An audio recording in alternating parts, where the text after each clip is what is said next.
തീർച്ചയായിട്ടും കൊയിലാണ്ടിയിലും കാര്യവട്ടം ക്യാമ്പസിലും കണ്ടത് അരാഷ്ട്രീയമായ ചില സംഘടനാ പ്രവർത്തനമാണ് എന്ന കാര്യത്തിൽ എനിക്ക് തർക്കമില്ല. അതുകൊണ്ട് തന്നെ ക്യാമ്പസിൽ കയ്യൂക്കിൻ്റെ രാഷ്ട്രീയമോ എന്ന ചോദ്യത്തിന് ക്യാമ്പസിൽ ഈ രണ്ടിടങ്ങളിലും നമ്മൾ കണ്ടത് കയ്യൂക്കിൻ്റെ രാഷ്ട്രീയമാണ് എന്ന് തന്നെയാണ് എൻ്റെ ടേക്ക്. അങ്ങനെ പറയുമ്പോഴും ചില കാര്യങ്ങൾ കൂടി വസ്തുതാപരമായി നമ്മൾ പറയണം. ഞാൻ ഇതിൻ്റെ വസ്തുതയൊന്ന് പറഞ്ഞു വരാം. നിലവിൽ എന്താണ് കേരളത്തിൽ കലാലയ രാഷ്ട്രീയത്തിൻ്റെ അവസ്ഥ?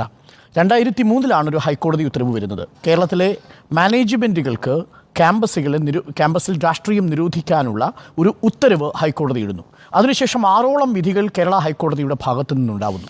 ഏറ്റവും ഒടുവിൽ 2020 ഹൈക്കോടതിയുടെ ഡിവിഷൻ ബെഞ്ചും കലാലയ രാഷ്ട്രീയം പൂർണ്ണമായും നിരോധിക്കണം എന്ന നിലപാടാണ് കൈക്കൊള്ളുന്നത്.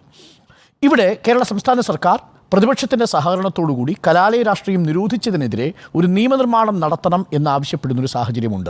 തീർച്ചയായും കേരളത്തിലെ കലാലയങ്ങളിൽ രാഷ്ട്രീയ പ്രവർത്തനം നടക്കണം എന്ന് അഭിപ്രായപ്പെടുന്ന ഒരാളാണ് ഞാൻ. പക്ഷേ അതിൻ്റെ രൂപവും ഭാവവും എന്തായിരിക്കണം എന്നുള്ളതാണ് സംവാദത്തിൽ നമ്മൾ വെക്കേണ്ട പ്രധാനപ്പെട്ട ചോദ്യങ്ങളിലൊന്ന്. കലാലയങ്ങളിലെ രാഷ്ട്രീയം എന്ന് പറയുന്നത് ഒരു പ്ലൂറലിസമായ അഥവാ ബഹുമുഖമായിട്ടുള്ള ബഹുസ്വരതയുടെ രാഷ്ട്രീയമായിരിക്കണം ക്യാമ്പസിൽ കൊണ്ടുവരേണ്ടത്.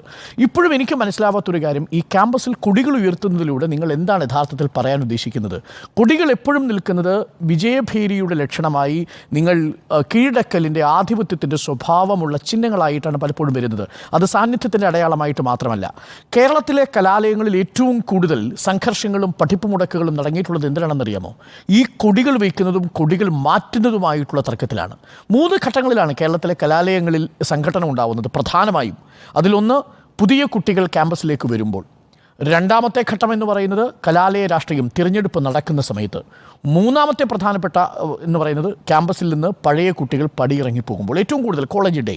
നമ്മുടെയൊക്കെ കലാലയ രാഷ്ട്രീയത്തിൽ ഇത്തരം 3 സാഹചര്യങ്ങളുണ്ട്. ഈ 3 സാഹചര്യങ്ങളും ഈ നമ്മളോട് പറയുന്നത് യഥാർത്ഥത്തിൽ കലാലയ രാഷ്ട്രീയം ഇപ്പോൾ പിന്തുടർന്നു വരുന്ന രീതി, SFIക്കാണെങ്കിലും KSUവിനാണെങ്കിലും ABVPക്കാണെങ്കിലും കലാലയ രാഷ്ട്രീയം എന്ന സങ്കല്പം പ്രതിനിധാനം ചെയ്യുന്ന സർഗാത്മകമായ രാഷ്ട്രീയത്തെ കൈകാര്യം ചെയ്യാൻ കഴിയുന്നില്ല എന്നാണ്. ലെനിൻ പറഞ്ഞൊരു വാചകമുണ്ട്: നിങ്ങളുടെ രാഷ്ട്രീയം സർഗാത്മകമാകുമ്പോൾ നിങ്ങൾ വിളിക്കുന്ന മുദ്രാവാക്യങ്ങൾ കവിതകളായി തീരും എന്നാണ് ലെനിൻ പറഞ്ഞിരിക്കുന്നത്. എന്നാൽ ഇന്ന് നമ്മൾ വിളിക്കുന്ന മുദ്രാവാക്യങ്ങൾ പഴയ അതേ മുദ്രാവാക്യങ്ങളുടെ പതിപ്പുകളല്ലേ? തൂക്കുമരങ്ങളിൽ ഊഞ്ഞാലാടിയ രക്തസാക്ഷികളെക്കുറിച്ചാണ് നമ്മൾ പറയുന്നത്. ഞാനൊന്ന് എടുത്തു നോക്കി, 1970 ശേഷം കേരളത്തിൽ ഒരു ക്യാമ്പസ് രാഷ്ട്രീയത്തിലെ ഒരു നേതാവിനെയും തൂക്കിലേറ്റിയിട്ടില്ല. 1970 SFI ഉണ്ടാവുന്നത്. 1970 മുമ്പ് തൊട്ട് മുമ്പ് ഇന്ദിരാഗാന്ധിയുടെ നേതൃത്വത്തിലാണ് KSU ഉണ്ടാവുന്നത്, അതിൻ്റെ NSU ഉണ്ടാവുന്നത്. ഒരൊറ്റ വിദ്യാർത്ഥി നേതാവിനെയും കേരളത്തിൽ ഇന്ത്യയിൽ 1970 ശേഷം തൂക്കിലേറ്റിയിട്ടില്ല. പക്ഷേ ക്യാമ്പസിൽ നിന്ന് വിളിക്കുന്ന മുദ്രാവാക്യം എന്താ? തൂക്കിലേറ്റിയ ധീരന്മാരുടെ പ്രസ്ഥാനം എന്നാണ്. ശരി, സ്വാതന്ത്ര്യ സമരകാലത്ത് തൂക്കിലേറ്റിയ ഭഗത് സിംഗിനെ കുറിച്ചാണോ നിങ്ങൾ പറയുന്നത്? ഭഗത് സിംഗ് ക്യാമ്പസിൽ പ്രിൻസിപ്പളിനെ നെഞ്ചത്ത് ചവിട്ടി നിങ്ങൾ 2 കാലിൽ നടക്കില്ല എന്ന് പറഞ്ഞതിനല്ല തൂക്കിലേറ്റിയത്.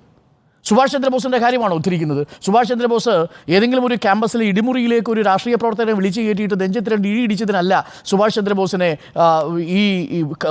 ഈ ബ്രിട്ടീഷുകാർ പിന്തുടർന്നത്.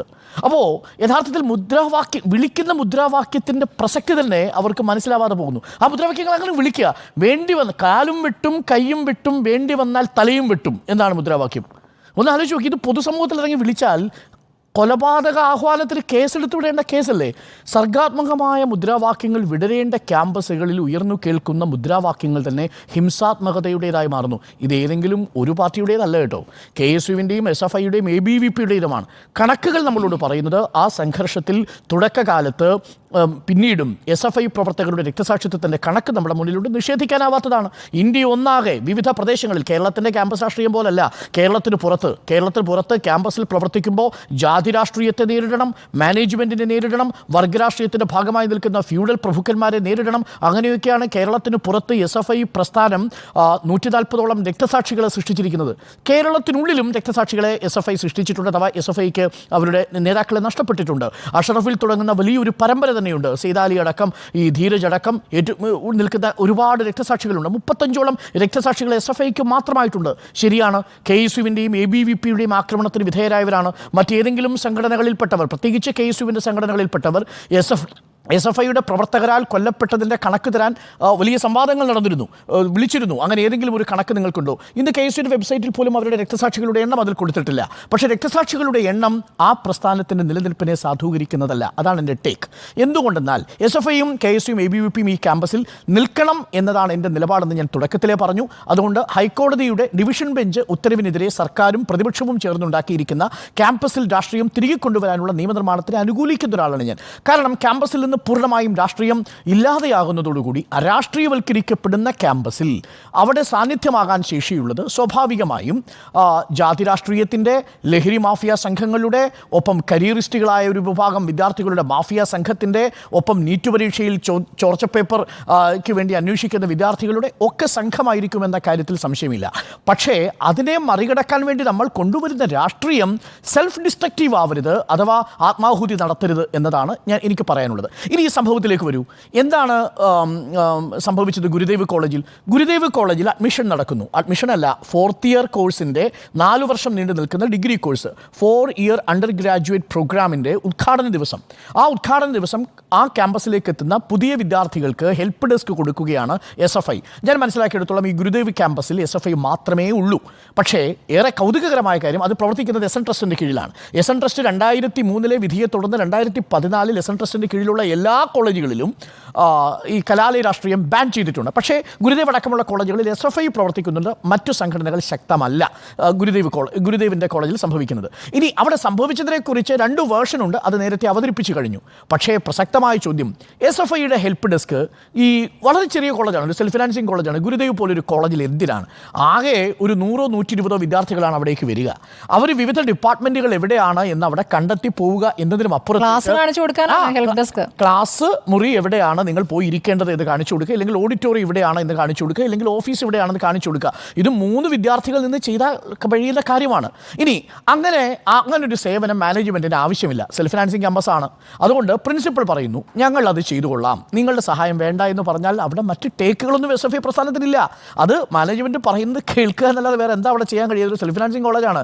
അവർ പറഞ്ഞിരിക്കുന്നത് എന്താ? ഞങ്ങൾ തന്നെ വിദ്യാർത്ഥികളെ ഓഡിറ്റോറിയത്തിലേക്ക് കൊണ്ടുപോകാം. അങ്ങനെ ഹെൽപ്പ് ഡെസ്ക് ഇടുന്നതിൻ്റെ അല്ല രാഷ്ട്രീയം. അവിടെ എന്താ അവർ ഉദ്ദേശിച്ചത്? SFI അവിടെ ചെയ്യാൻ ശ്രമിച്ചത് എന്താ? അംഗങ്ങളെ ചേർക്കാൻ വേണ്ടിയുള്ള അംഗത്വ വിതരണമാണ് യഥാർത്ഥത്തിൽ അവിടെ നടക്കുന്നത്. നമുക്കിതറിയാവുന്ന കാര്യമാണല്ലോ. അപ്പോൾ അംഗത്വ വിതരണത്തിന് വേണ്ടി സെൽഫ് ഡെസ്ക് രൂപീകരിക്കുന്നു. ഇത് മാനേജ്മെൻറ്റിനും കോളേജിനും താല്പര്യമുണ്ടെങ്കിൽ ഇത് ആർക്കും എതിർക്കേണ്ട കാര്യവുമല്ല. കാരണം അത് അങ്ങനെ ഒരു എക്കോസിസ്റ്റം ആവണം ആ ക്യാമ്പസിൽ. പക്ഷേ മാനേജ്മെൻറ്റിനും കോളേജിനും ഹെൽപ്പ് ഡെസ്ക് നിങ്ങൾ ഇടേണ്ടതില്ല, ഞങ്ങൾ അവരെ ഹെൽപ്പ് ചെയ്തോളാം എന്ന് പറഞ്ഞാൽ പിൻവലിയേണ്ടതിന് പകരം അവിടെ ഹെൽപ്പ് ഡെസ്ക് ഇടുന്നത് ഞങ്ങളുടെ അവകാശമാണെന്ന് ഏതോ വിദ്യാർത്ഥി തെറ്റിദ്ധരിച്ചു. അതൊരു സെൽഫ് ഫിനാൻസിങ് കോളേജ് ആണെന്നുള്ള കാര്യം ഒന്ന് മറന്നു. 2, ക്യാമ്പസിൽ രാഷ്ട്രീയം നിരോധിച്ചിരിക്കുന്ന ഹൈക്കോടതി ഉത്തരവുണ്ടെന്നുള്ളത് മറന്നു. 3, SN ട്രസ്റ്റ് തന്നെ ക്യാമ്പസിൽ രാഷ്ട്രീയം ബാൻ ചെയ്തിട്ടുണ്ട് എന്നതും മറന്നു. കൂടാതെ പുറത്തുനിന്നൊരു വിദ്യാർത്ഥിയെ കൂടി ക്യാമ്പസിനുള്ളിലേക്ക് കൊണ്ടുവന്നു. ആ വിദ്യാർത്ഥിയാണ് ഈ പറയുന്ന അധ്യാപകൻ്റെ നെഞ്ചിൽ ചവിട്ടിയത്. ഞാൻ അധ്യാപകൻ്റെ കോണ്ടാക്ട് സർട്ടിഫിക്കറ്റ് എടുക്കാൻ ഞാൻ മുതിരുന്നില്ല. അധ്യാപകൻ എന്ത് ബുദ്ധിമുട്ട് അവിടെ ഉണ്ടെങ്കിലും ആ അധ്യാപകനെ മർദ്ദിച്ചത് തീരെ ശരിയായില്ല. അപ്പോൾ തിരിച്ചു ചോദ്യം വരും, അധ്യാപകൻ മർദ്ദിച്ചത് ശരിയാണോ? അതിൻ്റെ ദൃശ്യം ഇതുവരെയും വന്നിട്ടില്ല. പക്ഷേ എനിക്ക് ചില ഡോക്യുമെൻറ്റ്സ് കിട്ടിയിട്ടുണ്ട്. അത് മെഡിക്കൽ സർട്ടിഫിക്കറ്റാണ്. അദ്ദേഹത്തിൻ്റെ ഇടത്തെ ചെവിക്ക് പരിക്കുണ്ട് എന്നാണ് പറയുന്നത്. പുറത്തുനിന്ന് ക്യാമ്പസിലേക്ക് എത്തിയ വിദ്യാർത്ഥി. അപ്പോൾ ആ വിദ്യാർത്ഥിയുടെ സാന്നിധ്യം തന്നെ അവിടെ വലിയ ചോദ്യമാണ്. ആ വിദ്യാർത്ഥി എന്തിനാണ് ആ ക്യാമ്പസിൽ വരണം? പുറത്തുനിന്നൊരു വിദ്യാർത്ഥി ക്യാമ്പസിലേക്ക് അനുവാദമില്ലാതെ വന്നത് എന്തുകൊണ്ടാണ്? അപ്പോൾ ഇത്തരം ചോദ്യങ്ങളുടെ മുന്നിൽ പ്രതിരോധത്തിലാവുന്നുണ്ട് ഈ ഗുരുദേവ കോളേജിൽ SFI എന്നുള്ളത് വളരെ പ്രധാനപ്പെട്ട കാര്യമാണ്. അതുകൊണ്ട് SFI പ്രസ്ഥാനത്തിന് ആ പേര് പറഞ്ഞ് നിലനിൽക്കാൻ കഴിയില്ല. കാര്യവട്ടം ക്യാമ്പസിൽ സംഭവിച്ചത് എന്താ? കാര്യവട്ടം ക്യാമ്പസിലും സ്ഥിതി അന്വേഷിച്ചു. കാര്യവട്ടം ക്യാമ്പസിൽ ഇടിമുറി ഉണ്ട് എന്നതാണ് KSU പറയുന്ന ഒരു പ്രധാനപ്പെട്ട കാര്യം. ഈ കാര്യവട്ടം ക്യാമ്പസിൽ ഇടിമുറി ഇല്ല, അതെനിക്ക് വ്യക്തമായിട്ട് അറിയാവുന്ന കാര്യമാണ്. അവിടെ ഒരു യൂണിയൻ ഓഫീസാണുള്ളത്, ക്യാൻറ്റീനോട് തൊട്ടു ചേർന്നുള്ള യൂണിയൻ ഓഫീസാണ്. അത് ഹോസ്റ്റലാണ്. ഹോസ്റ്റലിൽ KSU SFI അടക്കം ഒരുപാട് വിദ്യാർത്ഥികൾ താമസിക്കുന്നതാണ്. അങ്ങനെ ഒരു പ്രത്യേക മുറി ഇടിമുറിയായിട്ട് ആ ക്യാമ്പസിൽ ഇല്ല. ഞാൻ അവിടെ തന്നെ താമസിച്ച ആളാണ്. അന്ന് ഞാൻ SFIക്ക് വിരുദ്ധമായ രാഷ്ട്രീയ ചേരിയിലായിരുന്നു താനും. ഞാൻ ഇവിടുത്തെ വലിയ വിമോദ വിഭാഗമായിരുന്നു. ഒരാളും എൻ്റെ ക്ലാസ് മുറിയിൽ, എൻ്റെ ഇടിമുറിയിൽ, ആ ഹോസ്റ്റൽ ഇടിമുറിയിൽ വെച്ച് ആരും ഉപദ്രവിച്ചിട്ടുമില്ല. ഇപ്പോഴും കാര്യവട്ടം ക്യാമ്പസിൽ ഇടിമുറിയില്ല എന്നുള്ളത് വസ്തുതാപരമായ കാര്യമാണ്. പക്ഷേ മർദ്ദനം ഉണ്ടാവാറുണ്ട്. ആ ക്യാമ്പസിൽ പലയിടങ്ങളിലും സംഘടന ഉണ്ടാവാറുണ്ട്. അതാണ് എന്നെ വേദനിപ്പിക്കുന്നൊരു ഘടകം. കാര്യം കാര്യവട്ടം ക്യാമ്പസിൻ്റെയൊക്കെ ഒരു ചരിത്രം എന്ന് പറയുന്നത് കേരളത്തിലെ JNU എന്നാണ് അറിയപ്പെടുന്നത്. അത്രയും ധൈഷണികമായ വിദ്യാർത്ഥികളുടെ ആശയ സംവാദം നടത്തേണ്ട ഒരു ക്യാമ്പസിൽ സാൻ ജോസിനെ പോലെ വളരെ കൊല്ലുന്നതിന് മെലിഞ്ഞിരിക്കുന്ന ഒരു പയ്യനെ ഈ മൈതാനത്തിന് തൊട്ടടുത്ത് ആ ഹോസ്റ്റൽ മുറിയുടെ തൊട്ടപ്പുറത്ത് നിന്ന് വലിച്ചഴിച്ചുകൊണ്ട് പോവുകയും അവിടെ വെച്ച് മർദ്ദിക്കുകയും ചെയ്തു എന്നതാണ് KSUവിൻ്റെ ആരോപണം. ആരോപണത്തിനൊരു കാരണമുണ്ട്. കാരണം KSU വളരെ ദുർബലമാണ് കാര്യവട്ടം ക്യാമ്പസിൽ. പക്ഷേ അടുത്തിടെ യൂണിറ്റൊക്കെ ഇട്ട് കുറച്ച് പെൺകുട്ടികളുടെ നേതൃത്വത്തിൽ കാര്യവട്ടം ക്യാമ്പസ് വളരെ ശക്തമായി വരുന്നുണ്ട് KSUവിൻ്റെ യൂണിറ്റ്. പക്ഷേ അവിടെ പുതിയ വിദ്യാർത്ഥികൾ വരുന്നതിൻ്റെ ഭാഗമായി അവിടെയും ഈ 4 ഇയർ കോഴ്സ് വന്നു കാര്യവട്ടം ക്യാമ്പസിൽ. അപ്പോൾ അതൊരു ഡിപ്പാർട്ട്മെൻറ്റിന് പകരം അതൊരു കോളേജായി മാറി കാര്യവട്ടം ക്യാമ്പസ്. അവിടേക്ക് പുതിയ വിദ്യാർത്ഥികളെ സ്വാഗതം ചെയ്യാൻ വേണ്ടി KSU എൻട്രി മുതൽ ധാരാളം, അതായത് പ്രവേശന കവാടം മുതൽ KSUവിൻ്റെ ബാനറുകളും ഹോർഡിങ്ങുകളും ഒക്കെ നിലത്തി. കാലിക്കറ്റ് യൂണിവേഴ്സിറ്റിയുടെയും പരിയാരം മെഡിക്കൽ കോളേജിലും ഒക്കെ നേടിയ വിജയത്തിൻ്റെ പ്രതിഫലനം കാര്യവട്ടം ക്യാമ്പസിൽ ഉണ്ടാകുമോ എന്ന് സ്വാഭാവികമായും SFIക്ക് ആശങ്കയുണ്ടാവാം. വലിയ ബോർഡുകൾ കാണുന്നു, ഹോർഡിങ്ങുകൾ കാണുന്നു. അതിൻ്റെ അസ്വസ്ഥതയിലാണ് സാൻജോസിനെ ഈ റൂമിലേക്ക് കൊണ്ടുപോയതെന്നും അവിടെ വെച്ച് മർദ്ദിച്ചതെന്നുമാണ് KSUവിൻ്റെ ആരോപണം. എന്നാൽ SFI പറയുന്ന മറുപടിയും ഈ സാൻജോസ് എന്തിനാണ് ഈ ഹോസ്റ്റലിലേക്ക് വന്നത് എന്നുള്ളതാണ്. അതിനെ തെളിയിക്കപ്പെടണം, പിടിച്ചു വലിച്ചു കൊണ്ടുപോയോ അതല്ല സാൻജോസ് അവിടെ ഒറ്റയ്ക്ക് കയറി ചെന്നോ എന്നുള്ളത്. മർദ്ദിച്ചില്ല എന്ന് എഴുതി വാങ്ങുന്നു, അതൊക്കെ ഉണ്ടാകുന്നു. പക്ഷേ ആ ഹോസ്റ്റലിനെ ആക്രമിച്ചു എന്ന് SFI മറുവിഭാഗം പറയുന്നു. പക്ഷേ ഇതെല്ലാം എന്തിൻ്റെ പേരിലാണ് സാർ? നിങ്ങൾ എന്താണ് പ്രൂവ് ചെയ്യാൻ ശ്രമിക്കുന്നത്? ഒന്ന്, അടിസ്ഥാനമായി CPM തന്നെ ഉന്മൂലന രാഷ്ട്രീയത്തിൻ്റെ പാതയിൽ നിന്നൊക്കെ എന്നെ പിന്മാറി കൽക്കട്ട തീസിസൊക്കെ മാറ്റിവെച്ച് പൂർണ്ണമായും ജനകീയ ജനാധിപത്യ വിപ്ലവത്തിൻ്റെ പാതയിലേക്ക് പാർട്ടി മാറിക്കഴിഞ്ഞിട്ടും ആ പാർട്ടിയുടെ ഒരു പോഷക സംഘടന പോലെ പ്രവർത്തിക്കുന്ന SFI സ്വാഭാവികമായും സർഗാത്മകമായ ഒരുപാട് പരിപാടികൾക്ക് നേതൃത്വം നൽകിയ SFI ക്യാമ്പസുകളിൽ പക്ഷേ ഇത്തരം സാഹചര്യങ്ങളിൽ പ്രതിരോധത്തിലാകുന്നു എന്നുള്ളതാണ് ഏറെ ഖേദകരമായ കാര്യം. അതുകൊണ്ട് തീർച്ചയായും ഈ രണ്ട് വിഷയങ്ങളിലും SFI പ്രതിരോധത്തിലാണ്. പക്ഷേ KSUവും കാര്യവട്ടം ക്യാമ്പസിൽ പിന്നീട് മറ്റ് നേതാക്കളെ വിളിച്ചുകൊണ്ട് വരുന്നു, പുറത്തുനിന്നുള്ള നേതാക്കൾ വരുന്നു, സംഘർഷമാവുന്നു, 2:30 വരെ പുലർച്ചെ സംഘർഷമാവുന്നു, ഉപരോധിക്കുന്നു, ശ്രീകാര്യം പോലീസ് സ്റ്റേഷനിലേക്ക് പോകുന്നു. ആ സംഭവങ്ങളൊക്കെ ഉണ്ടായിട്ടുണ്ട്. അക്കാര്യത്തിൽ അവരെ നമുക്ക് കുറ്റം പറയാൻ ഒഴിവാക്കാൻ കഴിയില്ല. പക്ഷേ ഒറ്റ ചോദ്യമാണ് അവശേഷിക്കുന്നത്. ഇങ്ങനെ ക്യാമ്പസിൽ രാഷ്ട്രീയ പ്രവർത്തനം നടത്തുന്നതുകൊണ്ട് ആർക്കാണ് ഗുണം എന്നൊരു ചോദ്യമുണ്ട്.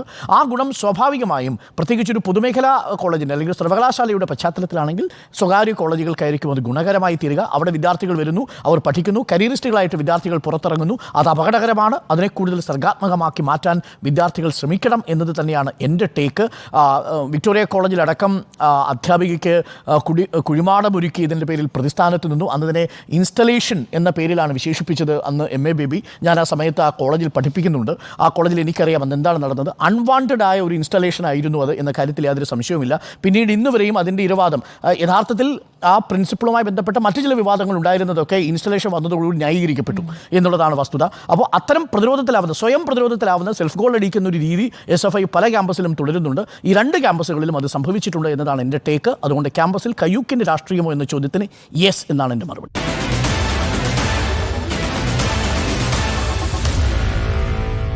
Meet the editors.